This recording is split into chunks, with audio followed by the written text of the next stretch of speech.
Katika darasa yetu ya leo insha Allahu Taala tutazungumzia juu ya ni nani mwenye haki ya kutoa talaka katika Uislamu.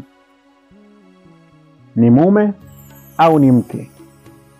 Kabla ya Uislamu kuna mijadala, watu walijadiliana, Warumi, wa Babylon, wa Misri wa kale kabla ya kuzaliwa Kristo, walijadili ni nani mwenye haki ya kutoa talaka. Uislamu ukasema kwamba mwenye haki ya kutoa talaka ni mume. Katika hadithi ambayo wamekubaliana Shia na Sunni, Bwana Mtume sallallahu alayhi wa alihi wasallam amesema, at-talaqu biyadi man akhadha bis-saq. Talaka, mwenye haki ya kutoa talaka ni yule mwenye haki ya kumshika miguu mwanamke. Hakuna mwenye haki ya kumshika miguu mke wa mtu isipokuwa ni mumewe. Bwana Mtume asema mume ambaye ana haki ya kumshika mke miguu ndiye mwenye haki ya kutoa talaka. Si baba yake, wala si babu yake, wala kama yule mume ni mtumwa, si bwana wake. Mwenye haki ya kutoa talaka ni mume tu, si mtu mwingine. Hii ni hadithi ambayo kama tulivyosema wameafikiana Shia na Sunni. Na hapa kuzuka swali, hususan kwa wale wanaojiita ni watetezi wa haki za wanawake. Wanasema, kwa nini Uislamu ukampa haki ya kutoa talaka mwanamume na si mwanamke? Hii ina maana kwamba mwanamke ni kiumbe duni na mwanamume ni kiumbe bora.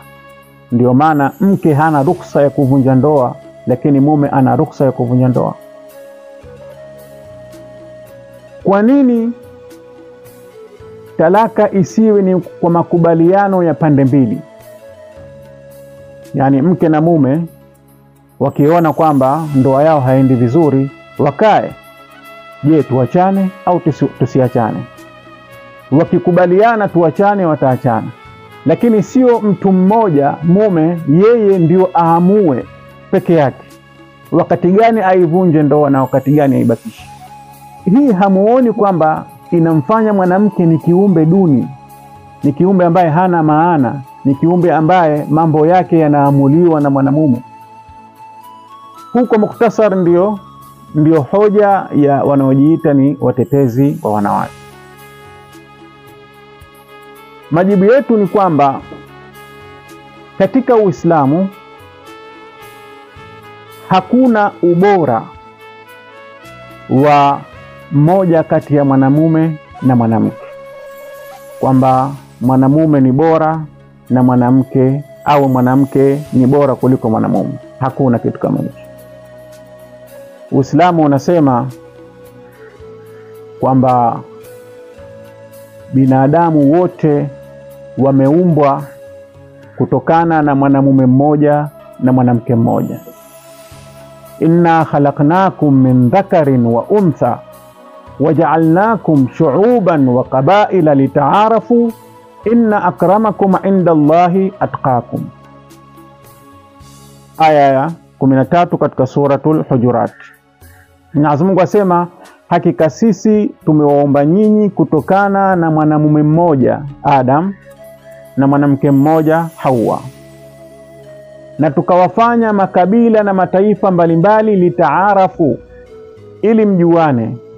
Inna akramakum 'inda Allahi atqakum, hakika mbora wenu mbele ya Mwenyezi Mungu Subhanahu wa Ta'ala ni yule anayemcha Mungu zaidi. Ubora katika Uislamu hauji kwa sababu ya rangi, kwa sababu ya taifa, kwa sababu ya kabila au kwa sababu ya mbari. Ubora unakuja kwa takwa Allah, kwa kumcha Mwenyezi Mungu Subhanahu wa Ta'ala. Yeyote anayemcha Mwenyezi Mungu Subhanahu wa Ta'ala, huyo atakuwa ni bora, awe wa kabila yoyote au wa rangi yoyote au wa taifa lolote. Kwa hiyo Uislamu unaamini kwamba ubora si wa mwanamume wala mwanamke. Ubora ni wa anayemcha Mwenyezi Mungu Subhanahu wa Ta'ala zaidi.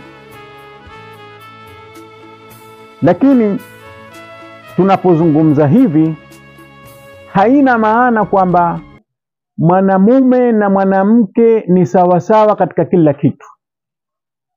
Katika ubinadamu, mwanamume na mwanamke wote ni binadamu, wote ni watoto wa Adam na Hawa.